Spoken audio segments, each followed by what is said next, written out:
Sabato 17 giugno alle 19:30 i giardini di Via Piave saranno animati dall'ormai tradizionale cena di quartiere, cui prendono parte cittadini di varie etnie, nata per contrastare il degrado e lo spaccio nella zona. Questa 11ª edizione sarà speciale anche perché ci sono state molte associazioni che hanno richiesto la loro adesione, associazioni che hanno partecipato a quella manifestazione di oltre 5.000 persone, ma moltissimi cittadini ci hanno mandato la loro adesione.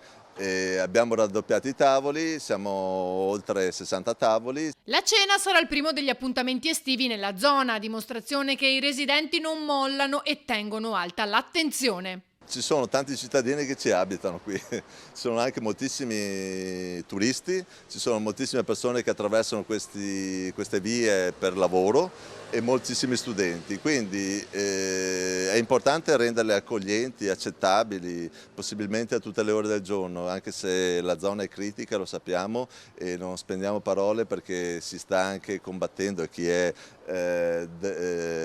destinato o incaricato a fare questa attività di vigilanza e repressione, però dall'altra parte c'è anche molta gente che ci vive e vuole rendere un luogo dove la qualità della vita sia il più alto possibile nonostante tutto.